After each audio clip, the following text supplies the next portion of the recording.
Radhe Radhe to everyone. और आज की इस वीडियो में मैं श्रीमद् भगवत गीता और भागवत महापुराण के बारे में बताने वाली हूँ कि दोनों में क्या डिफरेंस है। क्योंकि मेरी अपनी बेटी ने मुझसे क्वेश्चन पूछा था कि मम्मी, जो ये गीता है जो आप पढ़ती हो और जो 7 दिन की कहानी सुनाई जाती है, उसने इसी तरीके से पूछा था, उसमें क्या अंतर है।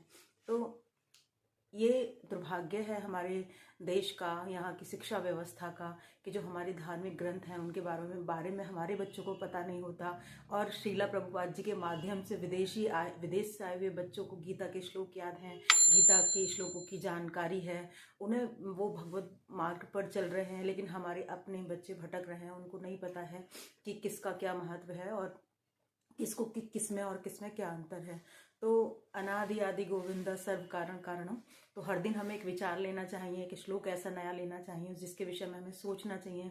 हम एक थॉटफुल पर्सन बनना चाहिए कि जो भी कुछ हो रहा है, यानी कि जो मैं बोल रही हूँ वो सब भगवान की मर्जी से बोल रही हूँ। क्योंकि भगवान श्री कृष्ण गीता का जो अंतिम अध्याय है उसमें कहते हैं, ईश्वर सर्वभूतानां हृदय अर्जुन तिष्ठति।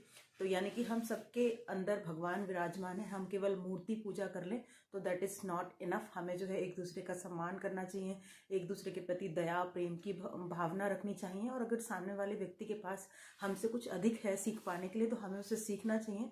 और अगर उसके पास कम है तो हमें पूरी कोशिश करनी चाहिए कि हम उसको कुछ अच्छी बातें सिखा सकें, या हमारे पास कुछ जो अच्छा कुछ है तो हमें उसे बांटना चाहिए। बांटने से वो और ज़्यादा बढ़ेगा। तो सबसे पहले हम गीता की बात करते हैं। तो ये है, सबसे पहले हम भागवतम जी की बात करते हैं। तो ये है भागवतम महापुराण, ठीक है। इसके अंदर 18,000 श्लोक हैं, इसके अंदर 12 स्कंद हैं और इसके अंदर 335 चैप्टर यानी कि अध्याय हैं। तो ये है हमारी श्रीमद् भगवत गीता। तो श्रीमद् भगवत गीता जो है इसके अंदर 700 श्लोक हैं और इसके अंदर 18 अध्याय हैं। अब इन दोनों में डिफ्रेंशिएट करते हैं कि दोनों में क्या क्या अंतर हैं। तो जैसे कि मैंने बताया, इसके अंदर 700 श्लोक हैं और उसके अंदर मैंने बताया कि 18,000 श्लोक हैं। उसके अंदर 12 स्कंद हैं, उसके अंदर 12 चैप्टर हैं, उसके अंदर 18,000 श्लोक हैं, उसके अंदर 700 श्लोक हैं। अब ये गीता जो है, इसके जो श्लोक हैं, ये श्री कृष्ण भगवान ने अर्जुन को जो उपदेश दिया था महाभारत के दौरान, तो उन्होंने जो बातें कही थी, अभी मार्गशीर्ष का जो महीना होता है तो उस महीने में ही एक मोक्षदा एकादशी आती है। शुक्ल पक्ष की जो एकादशी होती है उसको मोक्षदा एकादशी कहते हैं। उसी दिन भगवान ने अर्जुन को कुरुक्षेत्र के मैदान में, यानी कि जहाँ पर युद्ध चल रहा था, तो वहाँ पर इसका गीता का ज्ञान दिया था। तो ये एक एक श्लोक बहुत ज़्यादा इम्पोर्टेंट है, बहुत ज़्यादा इम्पोर्टेंट है। और उसके बाद ये एक महापुराण है, भागवतम जी एक महापुराण है। इसमें कृष्ण की पूरी चर्चा करी गई है, कृष्ण के बारे में बताया गया है, कृष्ण के विषय में बताया है। उसके रचयिता वेद व्यास जी हैं और वेद व्यास जी को ये कथा नारद जी ने सुनाई थी और नारद जी को ये कथा उनके पिता ब्रह्मा जी ने सुनाई थी और नारद जी ब्रह्मा जी के वानस पुत्र थे, ठीक है। तो इस तरीके से वो एक पुराण है वो, और ये एक भगवान के द्वारा कहा हुआ एक गीत, मतलब गीता मतलब एक गीत है जो अर्जुन को उपदेश देने के लिए भगवान ने सुनाया था। और जब मैंने इसको पढ़ा था तो मैं आपको बताऊं, कम से कम 4 या 5 साल तक तो मैं ऐसे ही सबसे पहले मेरे पास एक फ़ोन था, तो मैं फ़ोन में जब मैं अपने किचन में काम करती रहती थी तो ऐसे सुनती रहती थी श्लोक। लेकिन मुझे बहुत जल्दी कुछ भी ऐसा नहीं कि आप एक बार में गीता पढ़ेंगे तो आपको समझ में आ जाएगा या आपको इंटरेस्ट आ जाएगा। तो मैं सुनती रहती थी, लेकिन मुझे उतना कुछ समझ नहीं आता था और ना ही मुझे कुछ उतना अच्छा भी नहीं लगता था। बस मैं सुन लेती थी कि थोड़ा सुकून मिल जाता था। और उसके बाद फिर ऐसे काफ़ी टाइम तक मैं सुनती रही। फिर हमारे पास एलेक्सा आ गई एक दिन, तो फिर मैं एलेक्सा पे सुनने लगी। साउंड थोड़ी सी और अच्छी हो जाती है उससे, तो हाई वॉल्यूम होने की वजह से थोड़ा और क्लियर समझ में आने लगा।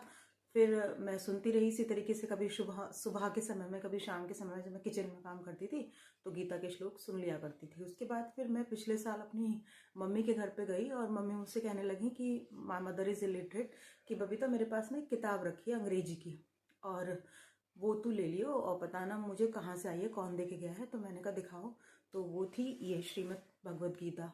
तो मैंने कहा अरे आप, तो मैं उनसे ये किताब ले आई और लाके फिर मैंने, संस्कृत में मुझे कुछ भी समझ नहीं आ रहा था, बहुत टफ श्लोक थे।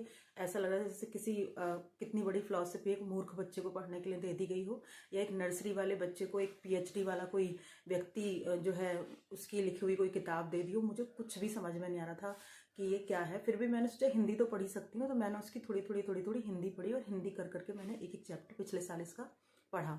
और पढ़ने के बाद फिर जब श्राद्ध का महीना आया तो फिर मैंने धीरे धीरे उनको श्लोकों के साथ पढ़ना शुरू कर दिया।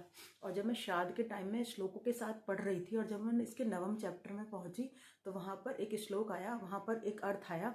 उसमें लिखा हुआ था कि जो लोग, श्री कृष्ण भगवान कह रहे हैं कि जो लोग मेरे ऊपर आश्रित हैं तो मैं जो है उनका पूरा सारी जिम्मेदारी मैं अपने सिर ले लेता हूँ। तो फिर मैंने सोचा कि इसका श्लोक पढ़ते हैं। तो मैंने श्लोक पढ़ा, अनन्यास चिंतयन्तो मां ये जना पर्युपासते तेषां नित्यभियुक्तानां योगक्षेमं वहाम्यहम्। तो मुझे जैसे मूल मंत्र मिल गया। फिर मैं उसको बार बार पढ़ती रही, मुझे वो बहुत अच्छा लगा। उसके बाद फिर एक और श्लोक था उसी अध्याय में कि पत्रम पुष्पम फलम तोयम, तो वो भी मुझे बहुत पसंद आया कि भगवान को ऐसा नहीं है कि आप 56 भोग ही खिलाएंगे तो आप कुछ भी अर्पित कर दें, वो उसे स्वीकार कर लेते हैं, लेकिन होना प्रेम भाव से चाहिए। उसके बाद फिर जब मैं 18वें अध्याय पर पहुंची तो वहाँ पर एक श्लोक था, ईश्वर सर्वभूतानां हृदयेषु अर्जुन तिष्ठति ब्राह्मण्य सर्वभूतानि यंत्रारूढ़ानि माया।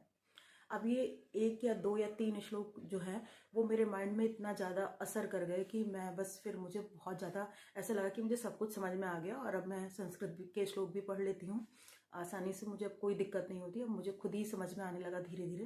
तो जब आप श्रीमद् भगवद गीता को पढ़ेंगे और समझने लगेंगे तो ईश्वर की कृपा आपके ऊपर, आप भगवान कृष्ण से प्रार्थना करो कि हमें आसानी से समझ में आने लग जाए, क्योंकि ये जीवन जीने का तरीका है। बहुत प्रैक्टिकल बुक है, इसमें बहुत से श्लोक ऐसे आएंगे जहाँ पर आपको अपने हर सवाल का जवाब मिलेगा।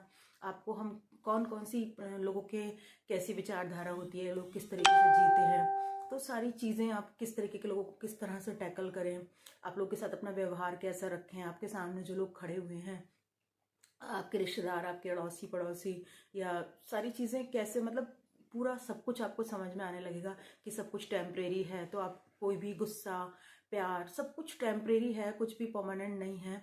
तो इसीलिए हम किसी दूसरी जगह से आए हैं और हमें वहाँ जाना है, तो उसकी हमें प्रिपरेशन करनी है। हमें हर दिन अलग अलग जगहों पे नहीं भागना है कि, तो वो सारी चीज़ें समझ में आने लगी और इसीलिए मैंने सोचा कि मैं ये वीडियो बना